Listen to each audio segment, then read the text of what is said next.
Ce journal vous est offert par Super Café Jérémy.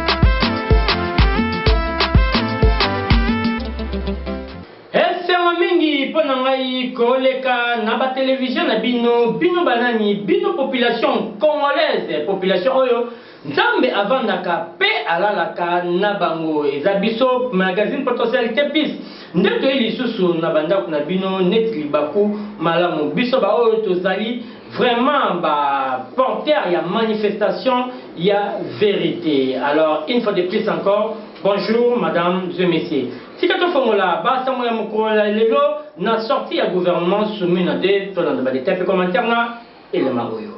Publication gouvernement soumis na de ekoraté ata soko mokote pambate mokonzi mboka Félix Tshisekedi a sangisaki ba cadre ya union sacrée mokolo ya samedi 2 août 2025 a confirmé que ba intention na ya remaniement gouvernemental en laissant la tête la première ministre J.D. Soumina mais réduisant les membres pe abakisi lisusu nomination ya ba personnalité ya opposition pe parti civil kasi président Félix atalisaki ke sorti ya gouvernement soumis na de e bengisami na ba membre nyonso ya union sacrée na bomoko pe cohésion pour na ko aider ba autorité morale ya ba membre nyonso tout pour na ko réaliser ba vision na bango na mutu ya mboka pe ko fongola famille politique ya union sacrée na plateforme moko ya ba résolution ya ba problème actuel ba koyoka ekeyo interdiction ya ko attaquer ba troupe ya AFC M23 et pas ya ba FRDC à condition que bango ba attaquer ba unité ya FRDC na STRD Congo na ba force alliée bazui ordre ya ko suspendre ba initiative ya attaque nyonso contre ba élément ya M23 AFC kolandisama ya processus de paix en cours mukanda ya ordre wana ezalaki bongo signé et pas ya lieutenant général Pacifique commandant 3e zone ya défense ya FRDC ba koki kaka ko répondre soki ba élément ya M23 AFC ba bandi ba tir kasi message ya armée oyo ezoko intervenir pendant que ba combat et a signalé entre ba rebelle AFC M23 na ba wazalendo allié ya armée congolaise attaque signature ya accord de principe à Doha entre Kinshasa et AFC autre oyo ya ko attaquer te ba M23 na AFC et zo ko apparaître tant RDC na Rwanda ba otiko banda processus ya désescalade na se ya médiation internationale na nzela ya accord de paix signé na Washington mukolo ya 27 juin 2025 kasi c'est le fait oyo eza respecté malgré ba accusation et fait et pas il y a deux camps pour la violation il y a bazone il y a Rutshuru Masisi pe Nyurangongo dossier oyo à suivre. Changement d'état, Wande est un message, il y a M. Corneille Nanga, Kuna Nagoma, Tolanda Badete. Likam oyo to ebite to benga yango soki Moïse sauve le Congo topé les guerriers Gédéon, c'est-à-dire après signature et accord de principe na gouvernement congolais na Doha mukolo ya le 19 juillet 2025 M23 a annoncé ki na Goma na nzela ya point de presse volonté na bango na changement ya modèle institutionnel na passage ya état fédéral. Proposition oyo eza vraiment critiqué et pas ya ba organisation ya défense ya droits humains congolais oyo balobi bazobanga ba intention cachée ya AFC M23 oyo ekoki komema balkanisation ya RDC pambate motuna passage ya état unitaire na état fédéral ezali moko ya ba principale revendication na bango kasi na ngambu ya Sian Kiana Francine défenseur des droits humains andimisami ke légitimité mokote eza ya ko changer topé ko réviser constitution topé ko poser ba condition na maematali forme ya état pambate selon Sian Kian Francine AFC M23 eza groupe armé rebelle impliqué na ba crime grave et bazoko occupé illégalement parti ndambu ya territoire congolais na lisungi ya ba pays étranger ya motu ya groupe AFC M23 eza nango mandaté te et pas ya peuple congolais ni topé et pas ya institution légale ya RD Congo affaire revendication état fédéral ya AFC M23 est commis à négocier ekeyo réponse na Corneille Nanga et pas monsieur Monsene Pwe Tolanda. Mwana mboka Thierry Mosenepwe a répondu que M. Corneille Nanga n'a pas parlé na ye ya AM23 AFC. Oyo bazoko se présenter net ba restaurateur ya autorité ya l'État. Quelle ironie, batu bazoyi bazo piller, bazo boma, bazo ko équiper militairement ba terre congolais, pe bazo ko se permettre koloba na kombo ya peuple oyo ba yebi bangote, alors que le président Félix Tshisekedi a eu pouvoir ni na nzela ya Minduki, ni na trahison ya nation, ni pona quelques poussières ya ba minéraux, et puis président Félix a eu mandat légal ya peuple. Mandat oyo a kosala yango tina suka avec courage et responsabilité. Kinshasa kolandisa mokano ya chef de l'État aponi na ye nzela ya kimia oyo ezo bâtir na nzela ya dialogue, rassemblement pe vérité. Monsieur Thierry Mosenepwe a bakisi boye communauté nationale pe internationale a zui ngonga oyo en témoin pona ba brebis égaré oyo bazo bwakisa nzela ya kimia ba oyo motema eza ko répondre na violence pe na ba oyo baboyi ko s'aligner na processus de paix oyo kanda ya nzambe ya chef de l'État Tshisekedi, kanda ya peuple congolais, kanda ya armée congolaise et ko kitela bango bana mai bozoyoka après okoyemba. Nous avions les services aussi du Coupe du Monde et la FIFA avec l'organisation du Coupe du Monde qui va se dérouler aux États-Unis, en Mexique et puis au Canada, et la grande partie de cette Coupe du Monde va se jouer aux États-Unis. Et la FIFA a organisé un service de bénévolat, un service de volontariat dans le monde entier. Les gens qui souhaitent aller travailler comme des bénévoles, comme des volontaires dans l'organisation et le déroulement de la participation de toutes les équipes dans cette session de la Coupe du Monde 2026. Alors, les formulaires sont déjà disponibles, c'était déjà disponible à partir de ce 1er août ici. Vraiment, nous vous prions déjà de venir soumettre vos demandes d'intérêt, vos candidatures dans ces services de volontariat qui peuvent aussi nous servir à un voyage facile, moins cher, et nous vous souhaitons tous les bienvenus. Passez au Cybercafé Jérémy et vous allez remplir vos formulaires, vous allez rentrer avec les accusés des réceptions les mêmes jours que vous allez venir, et c'est à $5 pour le remplissage des formulaires de participer à la Coupe du Monde 2026. Bonne chance à vous. Annonce moko esalemi na ba compte Twitter et ba réseaux sociaux oyo mwana ya président ougandais général Muhoozi andimisami koya kovanda na Bunia pendant quelques temps. Alors réponse wana ba compte mboka ba répondre na mona nte to na ba détails commentaires na élément oyo. Mwana ya président ougandais général Muhoozi a annoncé ki installation na ye na ville ya Bunia. Message lancé à partir ya Twitter na objectif ya ko superviser ba opération oyo ba soldat ougandais ko kanga ba rebelle na RDC. Kasi message yango na réseaux sociaux ba autorité congolais ba répondre yete pona ko confirmer topé ko boya installation na ye kuna na Bunia topé kondima yango. Général ougandais Muhoozi azalaki bongo na mission mikole uti koleka na Kinshasa na cadre ya évaluation ya opération militaire Shunja oyo ezoko sangisa ba militaire congolais pe ougandais contre ba rebelle de ce Shunja avec le général Muhoozi est commis à télécharger. Procès Mutamba il y a 4 août 2025, ba détail. Likambu ya ancien ministre de la justice Constant Mutamba bakiselaka ye le justicier congolais kolanda procès na ye oyo ekomi na étape ya présentation ya bilongi ya bayi politique totangi Mese Gilles Alingete oya IGF le professeur Kito Timbaya pe bamisusu. Malgré volonté ya cour de cassation po na koyoka ba témoin oyo, audience eza reporté na mukolo ya 6 août pambate ba témoin ebele ba tikali kozala nanu notifié te pe bamisusu ba se présenter nanu te. Kasi juge Justin Kibamba abetaki penza sete na komimonisama ya ba témoin nyonso mukolo moko bazela deuxième convocation te. Na yango na procès oyo mwana mboka Gilles Alingete azangisaki maloba te. Selon ye makambo ya procès oyo etali ye ata soki moke te pe adenonsaki manipulation moko boye, malgré que ba avocat ya justicier congolais balobelaki inconstitutionnalité na procédure ya vote ya Assemblée nationale pour na lever ya ba inimité ya M. Constant Mutamba oyo ezalaki rejeté et pris à tribunal. Comparution ya premier ministre Madame Rose Mutombo, ancienne ministre de la Justice, P. Misusu, Bosenga ya M. Constant Mutamba, en attendant verdict ya Cour constitutionnelle pour na suspendre procès nae dossier Constant Mutamba, vice-ministère public et commis à suivre. Toujours na procès Mutamba, Tolanda.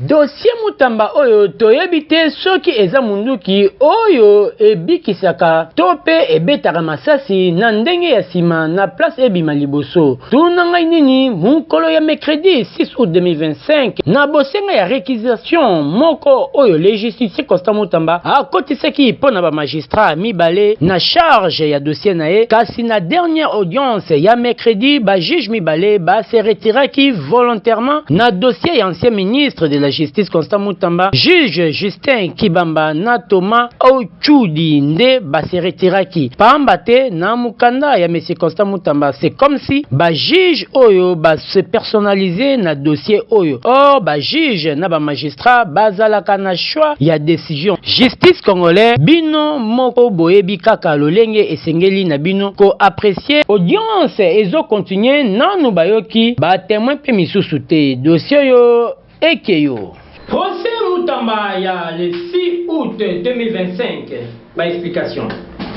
Kaka na procès Mutamba opesi mbwa boyi nyau kutu 100 mètres mingongo emati entre ba juge na monsieur Constant Mutamba. Mokolo ya lundi 4 août ezalaki reprise ya procès kasi kokamwa justice congolaise pression oyo ezochama neti kaka na parti moko côté ya parti mususu. Ba champ de fête déjà aussi longtemps justice il faut azala na kati nini lisusu absence à la barre ya ba témoignage société par l'accusé. Temps perdu, justice prêt à condamner l'autre partie, manœuvre juridique et payi, moi Namboka Constant Mutamba a perdaki 100 fois nae, pe a lobelaki ba juge boui, ke aye liboso na bango pour na ko recevoir ba menace te. Soki baza déjà na complot moko contre ye, maloba moko penza ya makasi. Dossier yo, tochaka nzambe liboso.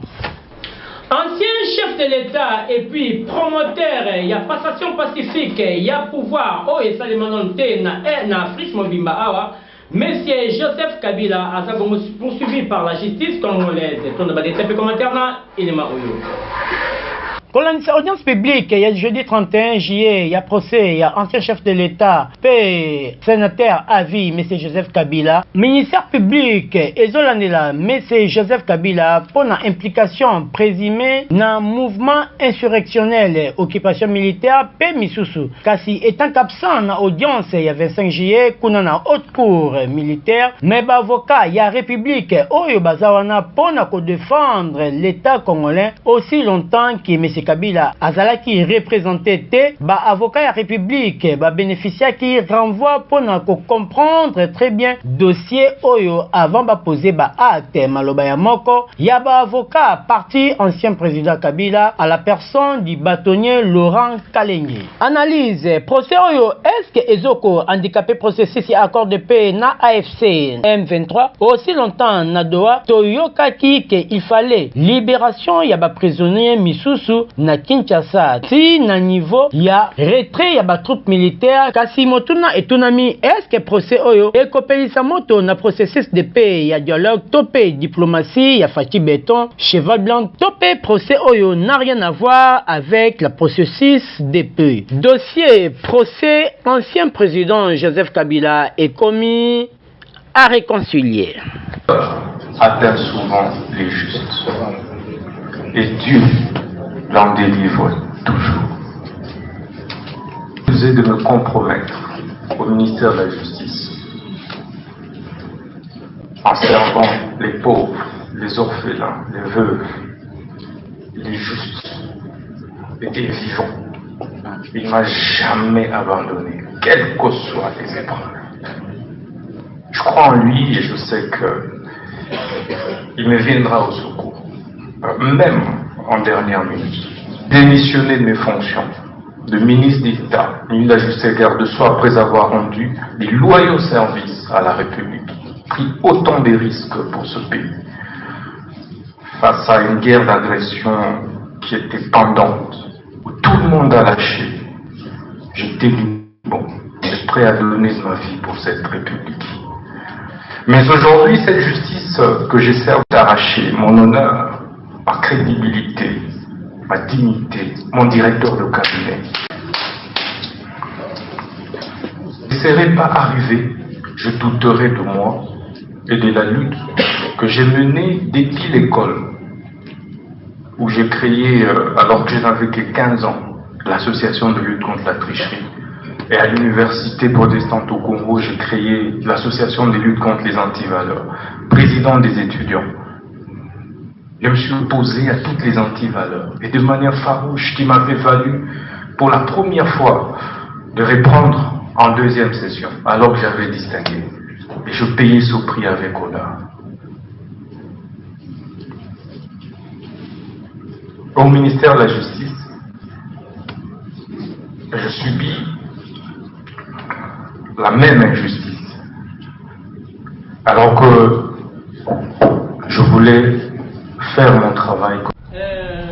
Bonjour, les activeurs Café Jérémy, quand on est ceux qui non, résultat à DV et Bimakité, année Oyo, c'est faux et archi faux.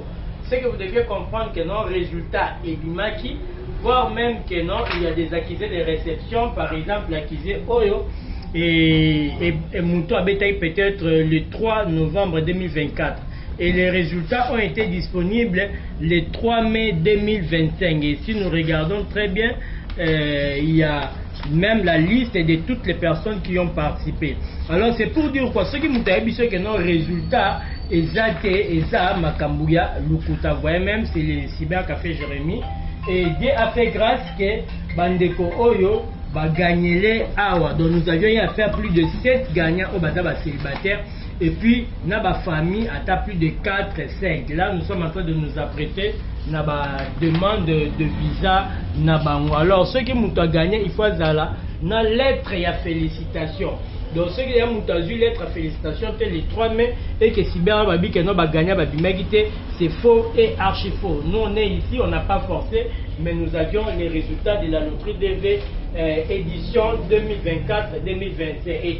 Gestion de l'IDPS avec le secrétaire général Augustin Kabouya, Bakiselakae, AK47. Le secrétaire général et président intérimaire, il y a IDPS Tshisekedi, Bakiselakae, AK47, anima qui matinée politique, na permanence limitée, Moukolo dimanche 3 août 2025, combattant, na combattante, jusqu'à la mort, Zala qui on a Mobundo, pour Namatea, sur la réunion de l'Union sacrée, présidée par le président de la République, Azang Sagepe Kolobelate, sur la gestion, il y a IDPS Tshisekedi, Nakola Kiseke IDPS, et Zanga Nango maître te Pambate, le président national Nango, et Zalakande, monsieur Félix Tshisekedi.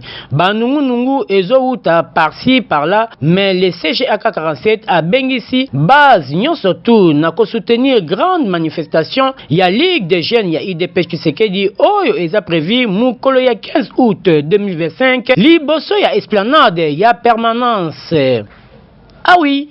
Ekeyo. Bilongi Yasika, na gouvernement soumina de Bangone Banani, Toyoka. Enfin, sortie du gouvernement, quelques changements au sein des ministères, mais j'ai dit Soumina reste à la tête. Nouveau visage, Neti, M. Adolphe Mouzitou, na budget et grâce Emi Koutino, na ministère ya jeunesse, Peba ministre Misusu. Topesi bango kaka ba félicitations, na ba bonne chance, na mission na bango. Kasi biso magazine potentialité plus, ba kisala bango, nzete ya manifestation ya vérité, to sengi kaka, na gouvernement ya tour oyo, bocha intérêt premier, nanu ya population, makambo ya cortège ebele, eza nango problème te, mais bosunga population, na makambo etali, batu ya kobuka ba mapangu, batu sans raison, après quelques années, bo komi kote kanabinongo lisusu, batu misusu, kobuka ba stand, pe ba kioske, ya ba humble congolais. Pona kote ke la batu misusu, ko benga na batu nanzela, kobuka, kotumba, ba mesa ya batu, ko zongisa ba jeune na chômage, pe na kuluna, ko benga na batu, na ba grande ti, na ba petite route,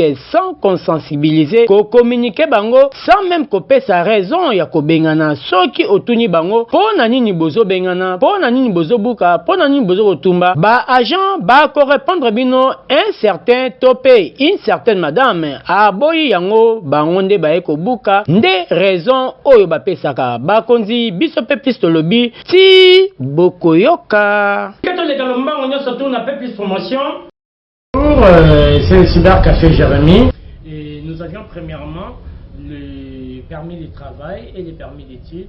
Donc pour toutes les personnes qui souhaitent immigrer au Canada officiellement par les voies appropriées, nous avions les permis d'études et puis nous avions aussi les permis de travail. Alors, ce qui est important, c'est que nous devions retenir et que pour commencer d'abord chez nous, il faut d'abord se présenter avec un 5 $ pour le remplissage des formulaires, que ce soit pour les permis de travail, afin d'avoir les formulaires de consentement qui va vous permettre d'aller travailler au Canada avec les métiers que nous allons choisir pour vous, pour les permis de travail. Et autre service que nous avions aussi les services pour les États-Unis. Alors les États-Unis, nous avions les services de la loterie DV des États-Unis. Les gens qui disent qu'il y a la loterie DV des États-Unis qui vient de passer de cette année, il n'y a pas eu de gagnant, ce sont des faux et archi-faux. Ça se voit automatiquement, c'est qu'ils n'ont pas pu faire des gagnants. Alors pour faire des gagnants à la loterie DV des États-Unis, ça demande de l'expérience, ça demande une personne qui connaît très bien les systèmes de sélection américains. Nous avions eu à faire beaucoup de gagnants. Déjà, si on a déjà fait une affaire de 7 célibataires et puis plus de 4 dossiers de famille, de 4, de 5, de 7 enfants, c'est que ce n'est pas vraiment Dieu était avec nous. Et il y avait aussi une partie de l'intelligence ou de l'expertise que nous avions avec la loterie des États-Unis qui nous ont permis d'avoir tous ces gagnants.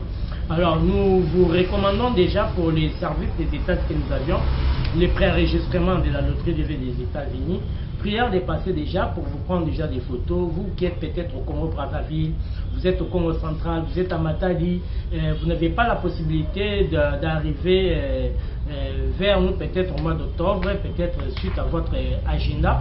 Nous vous conjurons déjà de commencer à trouver un programme. Si vous êtes du Congo central, vous êtes de Kasangulu, vous êtes à Mongafula, vous êtes à Lipen, vous êtes en Galema et que vous souhaiterez participer aussi à la loterie des États-Unis en toute sécurité et précision pour cette année qui commence et qui va débuter en octobre. Alors nous vous conjurons déjà de venir en avance au service de préenregistrement. Ce qui est d'ailleurs mon Canada a estimé que non. A estimé que non, DV Canada ezalaka et à Lukuta. Ce qui est au Canada et qui a dit ma DVT, a betaka DV, a bimisa baganyati. Botika parce que ayebi et l'eau bazo kosala te parce que avant banana na mamba Canada il faut maîtriser dans ma loterie des États-Unis.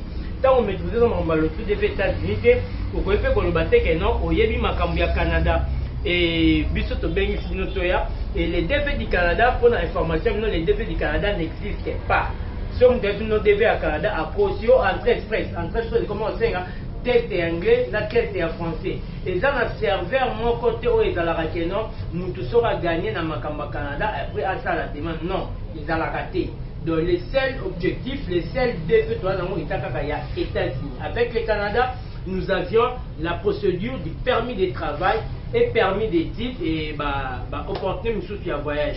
Donc c'est ça, c'est que nous pouvions vous dire. Ce qui est solo il y a 13 presse, il y a que non, c'est un farceur. Et puis mingi, baromi ko zalana bambongo, azane mutu ambongo, amoni que non ba voyage et so côte sambongo, mbala moko yé asali ici agence, a doit tuer ba meuble, assume ba bloc belé, mais aussi longtemps que non azar na EP tenancier toi technicien maramba voyage. Les cybercafés Jérémy, on est des spécialistes, on est des techniciens des voyages. Pepis Gag.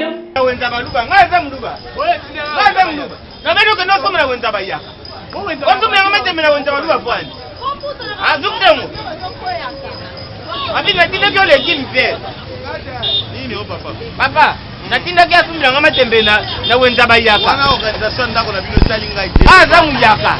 Aku ekolo na yo te, yo lobelo ko sala. Na yo zo mtandundu matembele poisson bien na wenza baluba. Yo zo kusanga pa nani? Comportement na ngamuta okamwa za. Osala nini? Logo yede ana papa na sa charger na yo te. Pona pia ostomo na saka na tatano. Pesa ngamba unakende kulesa lerte. Ah, l'exelo R ngamo bali na yo. Lobandi tamula ina fiançailles. Pona l'exelo R. Zama ele.